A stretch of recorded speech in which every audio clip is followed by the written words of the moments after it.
रांची में मुख्यमंत्री हेमंत सोरेन ने राज्य के विकास के लिए नई योजनाओं की समीक्षा बैठक की। धनबाद में कोयला खदान हादसे में 3 मजदूर घायल, प्रशासन ने जांच के आदेश जारी किए। गिरिडीह में अवैध बालू खनन रोकने के लिए पुलिस ने छापेमारी की और कई ट्रक जब्त किए। देवघर में शिव भक्तों की भीड़ सावन मेले में उमड़ी, सुरक्षा के कड़े इंतजाम प्रशासन ने किए। जामताड़ा साइबर क्राइम हब पर पुलिस ने कार्रवाई तेज की, कई आरोपियों को गिरफ्तार किया। बोकारो स्टील प्लांट में उत्पादन बढ़ाने के लिए नई तकनीक लागू करने पर चर्चा की गई। हजारीबाग में बिजली संकट से लोग परेशान, ग्रामीण इलाकों में रोजाना 8 से 10 घंटे कटौती।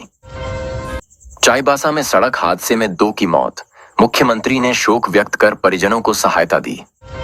लोहरदगा में नक्सली गतिविधियों पर सुरक्षा बलों का सर्च अभियान, जंगल में हथियार बरामद हुए। साहिबगंज में गंगा नदी में नाव पलटने से 3 लोग लापता, गोताखोरों की टीम खोज में लगी। जमशेदपुर टाटा स्टील कंपनी ने शिक्षा के क्षेत्र में CSR के तहत नई योजनाएं शुरू की। पलामू टाइगर रिजर्व में बाघों की संख्या घटने पर वन विभाग ने विशेष निगरानी योजना बनाई। रांची एयरपोर्ट से अंतर्राष्ट्रीय उड़ान शुरू करने की तैयारी, यात्रियों की सहूलियत पर जोर दिया जा रहा। धनबाद प्रदूषण से निपटने के लिए पर्यावरण विभाग ने कोयला उद्योगों को नोटिस जारी किया। चतरा में बेरोजगार युवाओं को कौशल विकास प्रशिक्षण देने के लिए विशेष शिविर का आयोजन हुआ। गढ़वा में बिजली चोरी रोकने के लिए ऊर्जा विभाग ने विशेष अभियान चलाकर कई कनेक्शन काटे। रामगढ़ में खनन विवाद को लेकर 2 पक्षों में झड़प, पुलिस ने स्थिति को नियंत्रित किया। लातेहार जिले में किसानों को सिंचाई सुविधा देने के लिए नई नहर परियोजना का शुभारंभ किया गया। पाकुड़ में आदिवासी संस्कृति को बढ़ावा देने के लिए राज्य सरकार ने विशेष योजना शुरू की। दुमका में संथाल परगना विश्वविद्यालय में छात्र संघ चुनाव की तैयारियां प्रशासन ने शुरू की। रांची ट्रैफिक जाम से लोग परेशान, स्मार्ट ट्रैफिक प्रबंधन के लिए नगर निगम ने प्रस्ताव भेजा। बोकारो में शिक्षा की गुणवत्ता सुधारने के लिए सरकारी स्कूलों में डिजिटल क्लासरूम लगाए गए। गोड्डा में ग्रामीण क्षेत्रों तक स्वास्थ्य सुविधा पहुंचाने के लिए मोबाइल हेल्थ वैन शुरू की गई। सरायकेला में पुलिस ने शराब माफियाओं के खिलाफ कार्रवाई कर भारी मात्रा में शराब बरामद की।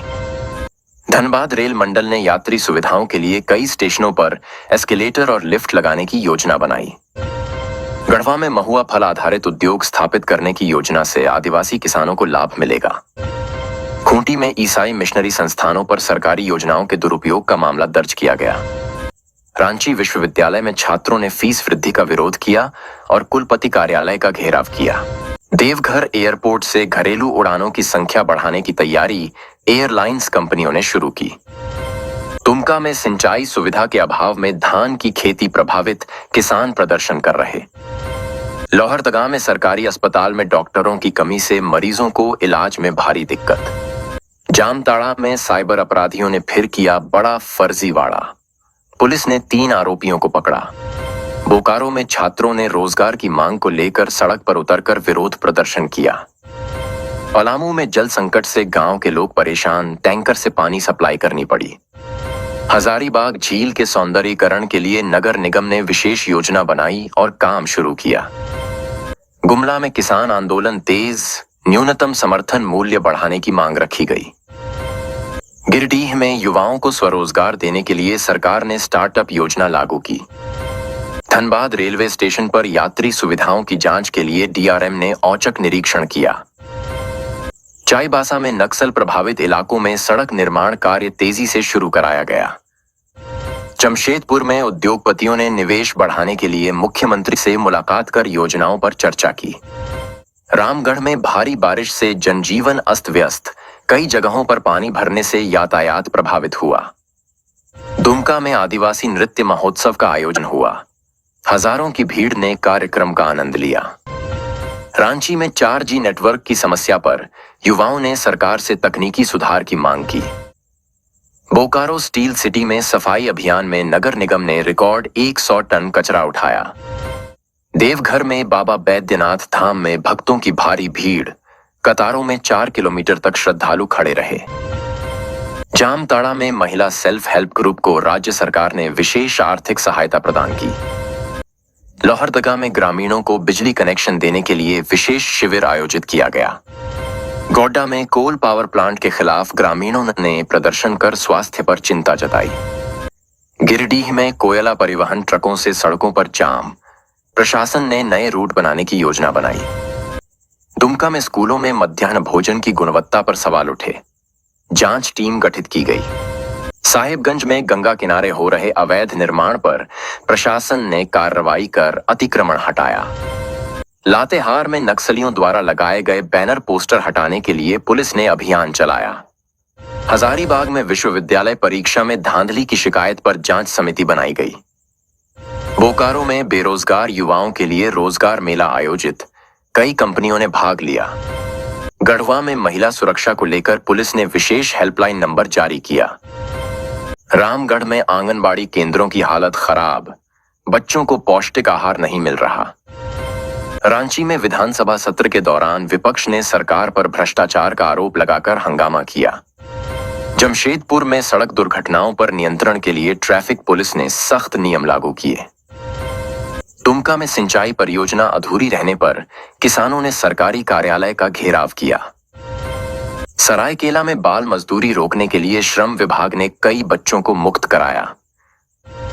गिरिडीह में खनन माफियाओं के खिलाफ पुलिस ने 20 से ज्यादा ट्रक जब्त किए। धनबाद में मेडिकल कॉलेज अस्पताल में मरीजों की संख्या बढ़ने से डॉक्टरों पर दबाव बढ़ा। चतरा में पशुपालन योजना के तहत ग्रामीण महिलाओं को बकरी पालन हेतु सहायता राशि दी गई। लातेहार में पुल टूटने से गांव का संपर्क टूटा, लोग नाव से आने जाने को मजबूर। गुमला में शिक्षक भर्ती प्रक्रिया में देरी से छात्रों का भविष्य प्रभावित हो रहा। बोकारो में इंडस्ट्रियल एरिया में लगी आग से करोड़ों की संपत्ति का नुकसान हुआ। देवघर में बिजली आपूर्ति ठप होने से श्रद्धालु परेशान, प्रबंधन ने वैकल्पिक इंतजाम किए। रांची में स्मार्ट सिटी प्रोजेक्ट की प्रगति धीमी होने पर विपक्ष ने सवाल खड़े किए। साहिबगंज में आदिवासी किसानों को आधुनिक खेती की ट्रेनिंग देने के लिए कार्यशाला आयोजित हुई। हजारीबाग में सड़क सुरक्षा सप्ताह मनाया गया, छात्रों को हेलमेट पहनने का संदेश दिया गया। चलिए जानते हैं झारखंड के 50 बड़ी खबरें सिर्फ 10 मिनट के अंदर। लेकिन उससे पहले आप लोगों ने इस वीडियो को लाइक नहीं किया है तो कर दे और कमेंट में कहां से हैं वो बताएं। रांची में स्वास्थ्य सेवाओं में सुधार के लिए 100 नए डॉक्टरों की नियुक्ति की गई। जमशेदपुर में औद्योगिक प्रदूषण से लोग परेशान, प्रदूषण नियंत्रण बोर्ड ने भेजा नोटिस। खूंटी में महिला स्वयं सहायता समूहों को सरकार ने दी आर्थिक सहायता, आत्मनिर्भर बनने की ओर कदम। गुमला में बच्चों को पौष्टिक आहार देने के लिए आंगनबाड़ी केंद्रों का निरीक्षण शुरू। साहिबगंज में गंगा नदी का